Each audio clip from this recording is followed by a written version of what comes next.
जय हिंद everyone, welcome to government exams फंडा।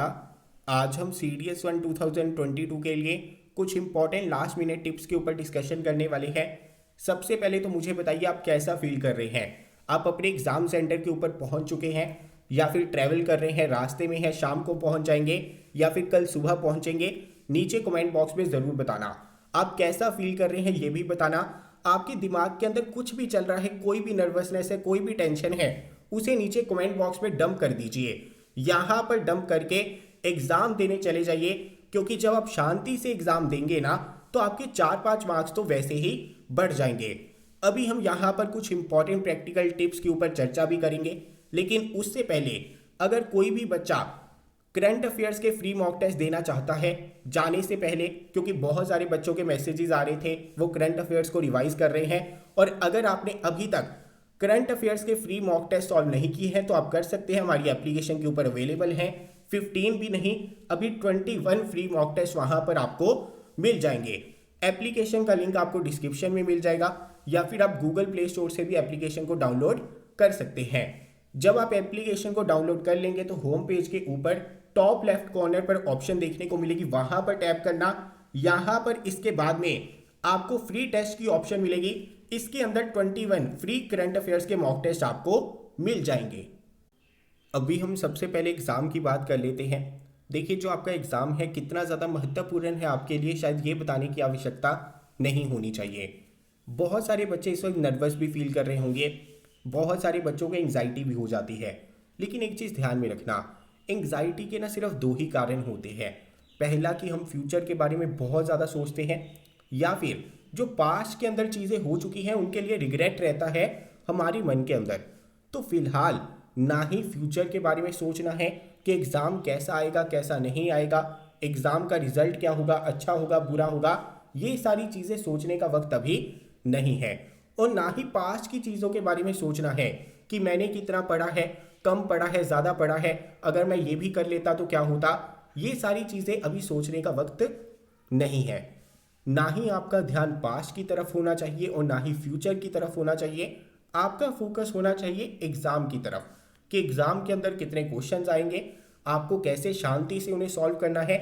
क्योंकि अगर आप शांत रहेंगे, बिल्कुल शांति से क्वेश्चंस को सॉल्व करेंगे ना, तो 5 से 10 मार्क्स एग्जाम के अंदर आपके वैसे ही बढ़ जाएंगे।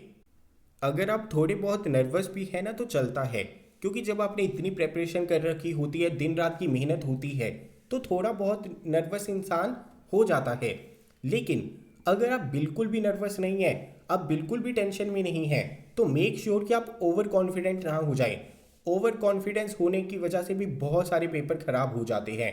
ध्यान में रखना, जब आप कल एग्जाम के अंदर जाएंगे ना, तो क्वेश्चंस को रिस्पेक्ट देनी आनी चाहिए। आपको पता होना चाहिए कि कौन सा क्वेश्चन आपको आता है, कौन सा क्वेश्चन आपको नहीं आता। जबरदस्ती क्वेश्चन आपको सॉल्व नहीं करने हैं। इसके अलावा सबसे इंपॉर्टेंट चीज़ जो आपकी OMR शीट है, उसे बिल्कुल शांति से भरना है, ध्यान से भरना है। बहुत सारे बच्चे गलती कर देते हैं, OMR शीट के ऊपर कुछ भी लिखना नहीं है। ध्यान में रखना, अच्छे से जो आपके डॉट्स हैं उन्हें सर्कल करके आना है। क्योंकि पिछली बार भी ऐसा हुआ था कि एक बच्चे ने अपना रोल नंबर ही सही से भरा नहीं था OMR शीट के अंदर, जिसकी वजह से फिर उनका रिजल्ट नहीं आया। तो OMR शीट को फिल करना अच्छे से, सावधानी से बहुत ज़्यादा ज़रूरी है। इसके अलावा बहुत सारे बच्चे क्या करते हैं कि पहले क्वेश्चन पेपर के ऊपर टिक लगाना शुरू कर देते हैं और बिल्कुल लास्ट में OMR शीट फिल करते हैं एक साथ में। ऐसा बिल्कुल भी नहीं करना है, क्योंकि बहुत बार ऐसा हो चुका है बच्चों के साथ में कि लास्ट में मार्क करने का टाइम उन्हें नहीं मिलता है। सबसे बेस्ट वे क्या रहता है, मान लीजिए आपके पास में एक शीट है, आपके पास में यहाँ पर 10 क्वेश्चंस हैं। अगर आप अपना टाइम बचाना चाहते हैं ना, तो पहले इन 10 क्वेश्चंस को सॉल्व कर लीजिए, फिर इन 10 क्वेश्चंस को एक साथ मार्क कर लीजिए। अगर आप एक क्वेश्चन को सॉल्व करते हैं, एक क्वेश्चन को मार्क करते हैं, तो इसके अंदर ज़्यादा टाइम लगता है। लेकिन सबसे बेस्ट वे अगर OMR शीट को फिल करने का कोई रहता है तो वो यही है, एक शीट के ऊपर जितने भी क्वेश्चंस हैं उन्हें पहले सॉल्व कर लीजिए, पढ़ लीजिए। उनमें जिन भी क्वेश्चंस के अंदर आप कॉन्फिडेंट हैं उन्हें एक साथ भर लीजिए। इससे आपके जो बबल होते हैं ये ऊपर नीचे भी मार्क नहीं होते। नहीं तो कई बार क्या होता है कि आपको 5th वाले क्वेश्चन को मार्क करना रहता है, तो आप 4th वाले क्वेश्चन को मार्क कर देते हैं। इससे गलती लगने की गुंजाइश जो है आपकी काफ़ी ज़्यादा कम हो जाती है। अभी जैसे आप एग्ज़ाम देने जा रहे हैं तो अपने साथ में वॉच भी कैरी कर लेना। कई बार क्या होता है एग्ज़ाम के अंदर ना हम बहुत ज़्यादा कॉशियस हो जाते हैं, जिसके चलते जो स्टार्टिंग वाले क्वेश्चंस होंगे उनके ऊपर हम बहुत ज़्यादा टाइम लगा देते हैं। हम उन्हें दो दो तीन तीन बार पढ़ना शुरू कर देते हैं कि कहीं गलती से कोई क्वेश्चन हमारी से गलत ना हो जाए। उससे होता क्या है कि जो लास्ट वाले क्वेश्चंस हैं या तो वो हमारे छूट जाते हैं या उन्हें अच्छे से सॉल्व करने के लिए सफिशिएंट टाइम हमारे पास में नहीं होता है। इसी वजह से आपके पास में वॉच होनी चाहिए, आपको पता होना चाहिए कि आपके पास में कितना टाइम बचा हुआ है। नहीं तो अगर वॉच नहीं भी होती है तो जो आपका इन्विजिलेटर होगा वहाँ पर बेशर्म होकर उसे कह देना कि हर 15-20 मिनट के बाद में इन्फॉर्म कर दिया जाए कि इतना टाइम आपका बीत चुका है, इतना टाइम आपके पास में बाकी है। ये चीज़ बहुत ज़्यादा इंपॉर्टेंट है क्योंकि बहुत सारे बच्चों के साथ में ऐसा होता है कि स्टार्टिंग वाले क्वेश्चंस को लेकर वो बहुत ज़्यादा कॉशियस होते हैं, उसके ऊपर बहुत ज़्यादा टाइम लगा देते हैं और लास्ट वाले क्वेश्चंस के लिए टाइम नहीं बचता, फिर वो तुक्के लगाते हैं। कई बार पूरा का पूरा पार्ट उनका कोई छूट जाता है, इजी इजी क्वेश्चंस आपके छूट जाते हैं। इसी तरह से मैथ्स के अंदर एक बार गो थ्रू ज़रूर कर लेना पहले पूरे पेपर को कि कौन से क्वेश्चन आपको आते हैं। कई बार क्या होता है कि जो स्टार्टिंग वाले 50 क्वेश्चंस हैं हो सकता है कि उनमें से कम क्वेश्चंस आपको आते हों, लेकिन जो लास्ट वाले 50 क्वेश्चंस हैं उनमें आपको ज़्यादा आते हों। तो हम क्या करते हैं, जो फर्स्ट वाले 50 क्वेश्चंस होते हैं जो हमारे से सॉल्व नहीं हो रहे होते उनके ऊपर टाइम लगा देते हैं और जो ईजी क्वेश्चंस होते हैं लास्ट में उनके लिए टाइम नहीं बचता है। तो ये चीज़ बहुत ज़्यादा इंपॉर्टेंट है, ध्यान में रखना। खासकर मैथ्स के अंदर पहले देख लेना कि कौन सा पार्ट आपको आता है, कौन से क्वेश्चंस आपको आते हैं, उन्हें सॉल्व करना। इजी वाले क्वेश्चंस के ऊपर पहले टाइम इन्वेस्ट करना। जो क्वेश्चंस आपको नहीं आते हैं, जो क्वेश्चंस आपके लेंथी हैं, उन्हें आप यहाँ पर छोड़ सकते हैं, उन्हें आप बाद में कर सकते हैं। ऐसा ना हो कि आप मुश्किल वाले क्वेश्चंस को सॉल्व करते रह जाएं और जो इजी वाले क्वेश्चंस हैं जो कम टाइम में हो सकते थे वहाँ तक आप पहुँचे भी ना। अभी बहुत सारे बच्चों को ये डाउट होता है कि एग्ज़ाम के अंदर वो दो ऑप्शंस के बीच में फंस जाते हैं। ऐसे केस में उन्हें क्या करना चाहिए? देखिए, सबसे पहले तो आपको ये समझ होनी चाहिए कि दो ऑप्शंस के बीच में ज़्यादातर आप फंसते नहीं हैं, आपको फंसाया जाता है। इसे हम क्या कहते हैं? ट्रैप कहते हैं। देखिए, एग्ज़ाम के अंदर 4 ऑप्शंस आती हैं, इनमें से एक आपकी करेक्ट ऑप्शन होगी, करेक्ट आंसर होगा, 3 आपके यहाँ पर इनकरेक्ट आंसर होंगे। अगर हम प्रोबेबिलिटी को लेकर चलते हैं, हर एक ऑप्शन को मार्क करने की प्रोबेबिलिटी कितनी है? 25% ईच। लेकिन यहाँ पर एग्जामिनर क्या करता है, 3 जो इनकरेक्ट आंसर है उनमें से किसी एक ऑप्शन को मार्क करने की प्रोबेबिलिटी को यहाँ पर बढ़ा देता है, जिसकी वजह से आपको लगता है कि इन दोनों में से ही कोई आंसर होगा। जैसे मान लीजिए अगर मैं आपसे पूछता हूँ कि वर्ल्ड टीचर्स डे कब होता है, अभी आपके दिमाग में बैठा हुआ है कि टीचर्स डे होता है 5 सितंबर को। अगर मैं यहाँ पर एग्जामिनर होता तो ऑप्शंस के अंदर डाल देता 5 सितंबर, लेकिन 5 सितंबर को नेशनल टीचर्स डे होता है, वर्ल्ड टीचर्स डे नहीं होता। तो यहाँ पर मैंने क्या किया, आपको ट्रिक करना चाहा। मैंने यहाँ पर किसी ऑप्शन को मार्क करने की टेंडेंसी बढ़ा दी है, मैंने जानबूझकर उस ऑप्शन को डाला है ताकि आप यहाँ पर कंफ्यूज हो जाए। देखिए होता क्या है, अगर आपके सामने कोई क्वेश्चन आता है और आपको चारों ही ऑप्शंस के बारे में नहीं पता, आप उस क्वेश्चन को आसानी से स्किप कर सकते हैं। लेकिन असली खेल तो शुरू होता ही वहां से है जहां पर आप 2 ऑप्शंस को एलिमिनेट कर लेते हैं, क्योंकि जब आप 2 ऑप्शंस को एलिमिनेट कर लेते हैं तो आपके गलत होने के चांसेस 50% हो जाते हैं और सही होने के भी चांसेस 50% हो जाते हैं। इसी जगह पर आपको रिस्क भी लेना होता है और इसी जगह पर आपको यह भी पता होना चाहिए कि कौन से क्वेश्चन को स्किप करना है, क्योंकि अगर आप यहां पर क्वेश्चंस को स्किप करना नहीं सीखेंगे, आप यहां पर कैलकुलेटिवली रिस्क नहीं लेंगे, तो आपकी नेगेटिव मार्किंग जो है बहुत ज़्यादा बढ़ती जाएगी। अभी बात ये आती है कि जब आप 50% वाली ऑप्शंस के अंदर कंफ्यूज हो जाते हैं तो आप यहां पर किस तरह से निष्कर्ष के ऊपर पहुंच सकते हैं कि कौन से क्वेश्चन को मार्क करना है और कौन से क्वेश्चन को अटेम्प्ट नहीं करना। अभी एग्जाम के अंदर जब भी आप किसी भी क्वेश्चन के अंदर फंस जाते हैं ना, 50% वाला सिनेरियो आपके सामने आता है, तो पहले आपको ये पता होना चाहिए कि जो नॉलेज है वो आपको धोखा नहीं देती है, लेकिन जो कॉमन सेंस होती है ना वो आपको धोखा दे सकती है।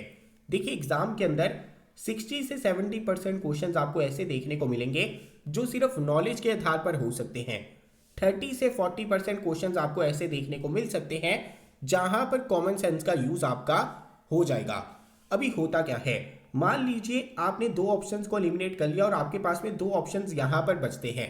जब आपके सामने दो ऑप्शंस आते हैं ना, तो सबसे पहले सोचिए कि आप यहां पर जिस भी आंसर को मार्क करने वाले हैं वो क्या नॉलेज के आधार पर करने वाले हैं, कुछ आपने पढ़ रखा था उसके साथ में रिलेट कर कर करने वाले हैं, या फिर कॉमन सेंस की वजह से करने वाले हैं। क्योंकि अगर आपके चयन का आधार नॉलेज है तो यहां पर मार्क जरूर करिए अगर आपने दो ऑप्शंस को एलिमिनेट कर दिया है। लेकिन अगर आपके चयन का आधार कॉमन सेंस है तो ध्यान में रखना, अगर 10 क्वेश्चन आपके सामने आते हैं ना जहां पर आपके चयन का आधार कॉमन सेंस होगा, उनमें से सिर्फ 4 ही क्वेश्चंस आपको मार्क करने चाहिए, 6 क्वेश्चंस को स्किप कर देना चाहिए। यही आपके लिए सबसे ज्यादा बेहतरीन रहेगा। अगर दो ऑप्शंस में जिनमें आप फंसे हैं उनके चयन का आधार नॉलेज है, आपने उससे मिलता जुलता टॉपिक पढ़ा था, कोई चीज पढ़ी थी, उसके बाद में आंसर को मार्क करने वाले हैं, तो कोई दिक्कत की बात नहीं है। लेकिन अगर आपने दो ऑप्शंस को एलिमिनेट कर लिया है लेकिन बाकी दो ऑप्शंस के बारे में आपको कुछ भी नहीं पता, आप सिर्फ तुक्का लगाना चाहते हैं, कॉमन सेंस का प्रयोग करना चाहते हैं, तो ध्यान में रखना कि अगर इस तरह के 10 क्वेश्चंस होंगे उनमें से किसी 4 के ऊपर रिस्क ले लेना, लेकिन सभी के ऊपर रिस्क मत लेना। नेगेटिव मार्किंग जो है आपकी काफी ज्यादा हो जाएगी। जब आप पेपर अटेम्प्ट करेंगे ना जीएस का, तो सबसे पहले वही क्वेश्चन सॉल्व करना जो 100% आपको आते हैं। 100% वाले क्वेश्चंस करने के बाद में जहां पर आप दो ऑप्शंस को आसानी से एलिमिनेट कर सकते हैं, वहां पर देखिए कि आपके चयन का आधार क्या है, नॉलेज है। अगर नॉलेज है तो उन क्वेश्चंस को अटेम्प्ट कर लीजिए।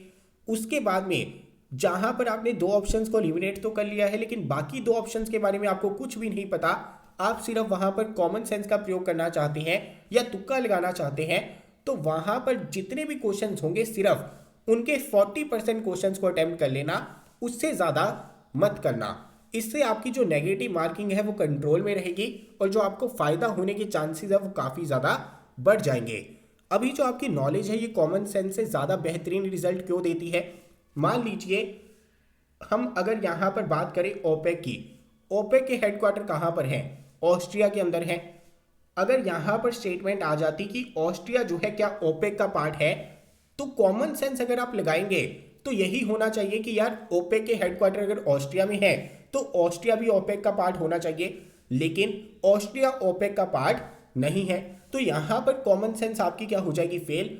इसी प्रकार से अगर मैं आपको कहूं कि शंघाई कोऑपरेशन ऑर्गेनाइजेशन के हेडक्वार्टर कहां पर है, अगर आपने नहीं पढ़ा हुआ तो आप सोचेंगे कि इसके हेडक्वार्टर शंघाई में होने चाहिए, लेकिन इसके हेडक्वार्टर शंघाई में नहीं है, बीजिंग में है। इसी वजह से जब भी आपके सामने क्वेश्चन आते हैं ना, तो सबसे पहले अपनी नॉलेज को बैक करिए। कॉमन सेंस का नंबर जो है दूसरा है। अपने जो आंख कान जितनी भी आपकी इंद्रियां हैं उन्हें खोल के जरूर रखना है, लेकिन सबसे पहले जो आपकी नॉलेज है उसे बैक करना है। अभी एग्जाम के अंदर जो आपके स्टेटमेंट वाले क्वेश्चन आते हैं ना, वहां पर ऑप्शंस को एलिमिनेट करना कंपैरेटिवली इजी हो जाता है। वहां पर एक चीज ध्यान में रखना कि जो आपकी एक्सट्रीम स्टेटमेंट्स होती है ना, स्टेटमेंट वाली क्वेश्चंस के अंदर एक्सट्रीम पॉजिटिव एक्सट्रीम नेगेटिव वो ज़्यादातर गलत होती हैं। देखिए अगर तो आपने किसी चीज़ को पढ़ा हुआ है तो आपको पता चल जाएगा कि वो स्टेटमेंट सही है या फिर गलत है, लेकिन मान लीजिए कोई क्वेश्चन आता है आपको उसके बारे में बिल्कुल भी आइडिया नहीं है, तो ध्यान में रखना ज़्यादातर जो आपकी एक्सट्रीम स्टेटमेंट्स होंगी, एक्सट्रीम पॉजिटिव एक्सट्रीम नेगेटिव, वो ज़्यादातर गलत होंगी। और जो आपकी प्रोबेबल स्टेटमेंट्स होती हैं, मे माइट कैन कुड, इस तरह की जो स्टेटमेंट्स होंगी वो आपकी ज़्यादातर सही होती हैं। इसी प्रकार से अगर फैक्ट्स एंड फिगर्स वाली कोई स्टेटमेंट आ जाती है, कोई क्वेश्चन आ जाता है, तो वहां पर रिस्क मत लेना। एक चीज ध्यान में रखना, अगर आपके सामने कोई भी ऐसा डाटा आता है जो अनयूजुअल डाटा है, कोई ऐसा नंबर आता है जो जनरली हम यूज नहीं करते, मान लीजिए आपके सामने आ गया 63%, आपके सामने आ गया 26%, ज्यादातर जो इस तरह का डाटा होगा ना वो सही होगा, वो करेक्ट होगा। लेकिन स्टेटमेंट के अंदर कोई ऐसा डाटा आ जाता है, कोई क्वेश्चन आ जाता है जहां पर इस तरह का डाटा है 5%, 10%, 1/3, 2/3, इस तरह के क्वेश्चंस को मार्क करने से पहले जरा सोच लेना, क्योंकि यहां पर ट्रैप आपको देखने को मिलेगा। लेकिन अगर इस तरह का डाटा आ जाता है जहां पर 4% है, 8% है, या फिर 26% है, 63% है, तो इस तरह का डाटा, इस तरह की स्टेटमेंट जो है आपको ज्यादातर सही देखने को मिलेंगी। इसके अलावा अगर हम बात करें तो एग्जाम के अंदर जब भी स्टेटमेंट वाले क्वेश्चंस आएंगे वहां पर नीदर वन नॉर टू आपको ऑप्शन देखने को मिलेगी। इसके सही होने के चांसेस जो है सिर्फ 5% होते हैं।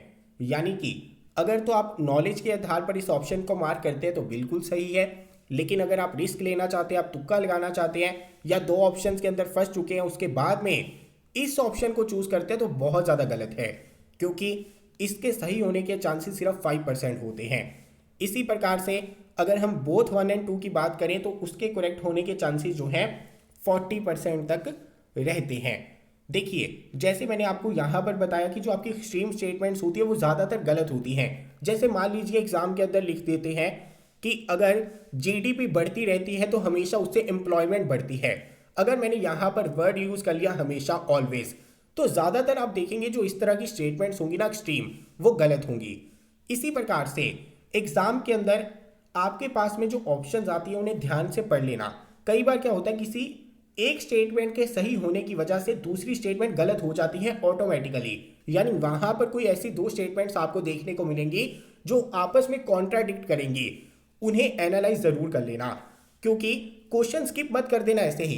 कई बार हम क्या करते हैं, बहुत ज़्यादा जल्दबाजी में होते हैं, कोई सब्जेक्ट अगर हमने बिल्कुल भी नहीं पढ़ा तो हम क्वेश्चन को स्किप कर देते हैं। ऐसा नहीं करना है, क्वेश्चन आपको रीड जरूर करना है, ऑप्शंस को रीड जरूर करना है, क्योंकि कई बार कॉन्ट्राडिक्टरी स्टेटमेंट्स आपको देखने को मिलेंगी। आपको ऑटोमेटिकली पता चल जाएगा कि अगर ये स्टेटमेंट सही होती है तो ये वाली तो गलत होनी ही चाहिए। उससे आप इजीली अपने आंसर तक पहुंच जाएंगे। इसके अलावा कई बार आपको ऐसे स्टेटमेंट वाले क्वेश्चंस देखने को मिलेंगे जहां पर स्टेटमेंट्स आपकी रिवर्स कर दी जाती हैं। जैसे मान लीजिए फर्स्ट लॉ ऑफ मोशन को डिफाइन कर दिया, लेकिन लास्ट में लिख देंगे कि ये सेकंड लॉ ऑफ मोशन है, यानी वो स्टेटमेंट आपकी गलत हो गई। आपस में जब बदल दिया जाता है ना स्टेटमेंट्स को, इस तरह के भी क्वेश्चन आपको काफ़ी ज़्यादा देखने को मिलते हैं। अगर हम यहाँ पर बात करें कि सेफ स्कोर आपका क्या रहेगा, काफ़ी इंपॉर्टेंट चीज़। देखिए, आपको पता है कि कट ऑफ लगातार आपकी बढ़ती जा रही है। अगर हम बात करें ओटीए की, तो ओटीए के अंदर मिनिमम टारगेट आपका 110 मार्क्स का होना ही चाहिए। आईएमए के लिए आपका मिनिमम टारगेट 150 मार्क्स का होना चाहिए। लेकिन ऐसा नहीं है कि इस चक्कर के अंदर आप ओवर अटेम्प्ट कर देंगे। ओवर अटेम्प्ट नहीं करना है, एक लिमिट के अंदर ही क्वेश्चंस को अटेम्प्ट करना है। जितने क्वेश्चंस आपको आते हैं उसके अकॉर्डिंग आप रिस्क ले सकते हैं। कितनी आपकी एक्यूरेसी है वो भी यहाँ पर बहुत ज़्यादा इंपॉर्टेंट फैक्टर रहती है कि आप कितने क्वेश्चन अटेम्प्ट करने वाले हैं। जैसे अगर हम बात करें इंग्लिश की, इंग्लिश के अंदर अच्छा स्कोर करना बहुत ज़्यादा ज़रूरी है। इसी वजह से इंग्लिश के अंदर लगभग 105 क्वेश्चंस तो आपको अटेम्प्ट करने ही करने हैं। लेकिन जिन बच्चों की एक्यूरेसी अच्छी है, जिनकी एक्यूरेसी 90% है, 85% है, वो यहाँ पर 105 क्वेश्चंस के बजाय 115, 119 क्वेश्चंस भी अटेम्प्ट कर लेंगे इंग्लिश के अंदर, तो कोई दिक्कत की बात नहीं है, उनके मार्क्स यहाँ पर इंक्रीज ही होंगे। लेकिन जिनकी एक्यूरेसी यहाँ पर खराब है वो यहाँ पर एक्स्ट्रा 10 क्वेश्चंस अटेम्प्ट नहीं कर सकते और उन्हें यहाँ पर करने भी नहीं चाहिए। उनके मार्क्स जो है पहले से भी ज़्यादा कम हो जाएंगे। तो यहाँ पर छोटी छोटी चीज़ें हैं। 105 क्वेश्चंस इंग्लिश के अंदर अटेम्प्ट आपको करने चाहिए। अगर आपकी एक्यूरेसी अच्छी है तो 115 या उससे भी ज़्यादा क्वेश्चंस आप अटेम्प्ट इंग्लिश के अंदर ज़रूर कीजिए। इसी तरह से आप यहाँ पर जीएस का आइडिया लगा सकते हैं। मान लीजिए जीएस के अंदर आप टारगेट करना चाहते हैं 40 मार्क्स। अगर आप 40 मार्क्स टारगेट करना चाहते हैं तो रफली आपके अटेम्प्ट यहाँ पर रहेंगे 65 से 80 के बीच में। अभी यहाँ पर यह भी डिपेंड करता है कि आपकी एक्यूरेसी क्या है।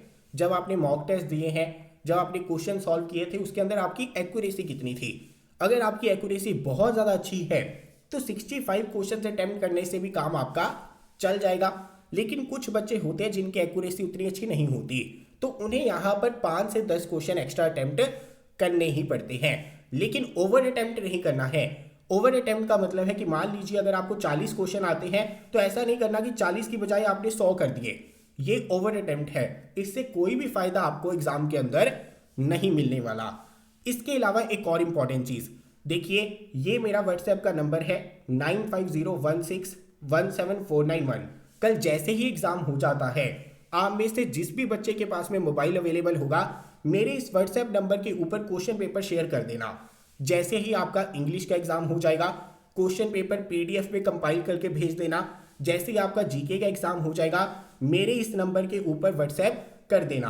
आंसर की बनाने में काफ़ी ज़्यादा आसानी हो जाएगी। इसके अलावा मैं आपको यहाँ पर सिर्फ इतना ही कहना चाहता हूँ कि कल का दिन आपके लिए बहुत ज़्यादा बड़ा है। आपको एक्टिव भी रहना है, आपको एनर्जेटिक भी रहना है, आपको कॉन्फिडेंट भी रहना है, आपका फोकस भी होना चाहिए। नींद अपनी पूरी कर लेना। कल का दिन बहुत बड़ा होगा। 2-2 घंटे के एग्ज़ाम है, तो सुबह कुछ खाकर ज़रूर जाना, खाली पेट बिल्कुल भी मत जाना। नॉर्थ इंडिया के अंदर वैसे भी गर्मी बहुत ज़्यादा बढ़ चुकी है, तो वाटर बॉटल अपने साथ में लेकर जाना, हाइड्रेटेड रहना, सुबह उठते ही पानी ज़रूर पी लेना। कल का दिन आपके लिए बहुत ज़्यादा इंपॉर्टेंट है, लेकिन कल का दिन आपके लिए बहुत ज़्यादा शुभ रहने वाला है। आप सभी के लिए बहुत सारी शुभकामनाएं। मैं भगवान से यही आशा करता हूं कि आपकी मेहनत सफल हो जाए, आप खुशी खुशी पेपर देने जाएं और खुशी खुशी वापस आकर बताएं कि आपने एग्ज़ाम के अंदर आग लगा दी। आपका एग्ज़ाम जो है बहुत अच्छा जाएगा, मुझे विश्वास है आपकी मेहनत सफल हो जाएगी। मिलता हूं आंसर की के साथ में। जय हिंद।